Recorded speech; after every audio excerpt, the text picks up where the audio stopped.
Namaste to all. Welcome to Tamilopedia. இது உங்களுக்கான 40 days challenge. இன்னைக்கு நம்ம டே 27th இருக்கோம். நம்ம என்ன பார்த்துட்டு இருக்கோம்னா சிம்பிள் ப்ரெசன்ட் டென்ஸ் தான் பார்த்துட்டு இருக்கோம்.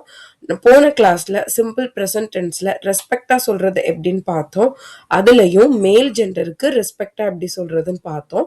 இந்த கிளாஸ்ல நம்ம சிம்பிள் ப்ரெசன்ட் டென்ஸ்ல ஃபிமேல் ஜெண்டருக்கு ரெஸ்பெக்டா, அதாவது நம்மளோட அம்மா, அத்தை, பாட்டி இந்த மாதிரி உள்ளவங்கள எப்படி சிம்பிள் ப்ரெசன்ட் டென்ஸ்ல நம்ம ரெஸ்பெக்டா சென்டென்ஸ் மேக் பண்ணணுங்கிறது தான் இன்னைக்கான உங்களுக்கான கிளாஸ். இப்போ இந்த சிம்பிள் ப்ரெசன்ட் டென்ஸ்ல எப்படி இந்த எண்டிங் வேர்ட் முடியும்னா ஹிராங்க. சரியா? இந்த ஹிராங்க அப்படிங்கிறத எப்படி நம்ம ஹிந்தியில ஃபிமேலுக்கு சொல்லணும்னா தீங் ஹே, தீங் ஹே, இப்படிதான் முடிக்கணும். இதுக்கு இனி நம்ம எக்ஸாம்பிள்ஸ் பார்க்கும்போது இன்னும் கிளியரா நமக்கு புரியும். வாங்க எக்ஸாம்பிள் சென்டென்ஸ் பார்க்கலாம். இப்போ அம்மா தினமும் எல்லோருக்கும் சாப்பாடு சமைக்கிறாங்க. मम्मी जी रोज सबके लिए गाना बनाती हैं. அந்த வந்துருச்சா? தீங் ஹே, இப்படிதான் முடிக்கணும். அம்மாவுக்கு மம்மா ஆர் மம்மி ஜின்னு சொல்லணும். தினமும் ரோஜ், தினமும்னா ரோஜ், எல்லோருக்கும்னா சப்கேலியே, சப்கேலியே, சாப்பாடுனா கானா, கானா, சமைக்கிறாங்க பனாத்தீங் ஹே, बनाती हैं.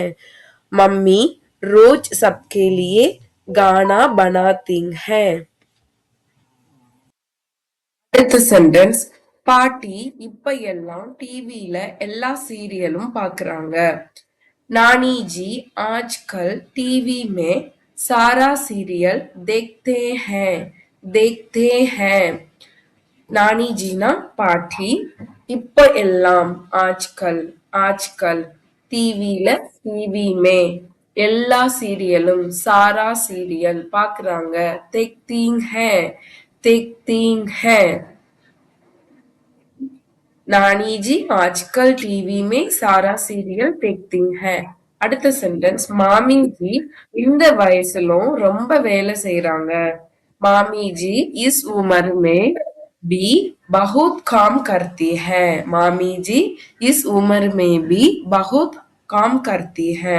मामी जी ना मामी जी தான், இந்த வயசுலனா இஸ் உமர் மே, இஸ் உமர் மே, ரொம்ப பஹோத், பஹோத் வேலை செய்யறாங்க. काम करती है. मामी जी इस उम्र में भी बहुत काम करती है. இதோட இன்னைக்கான கிளாஸ் உங்களுக்கு முடிஞ்சிருச்சு. இந்த கிளாஸ் பிடிச்சிருந்தா மறக்காம சேனலை லைக் பண்ணுங்க, கமெண்ட் பண்ணுங்க, சப்ஸ்கிரைப் பண்ணுங்க. தன்யவாத்.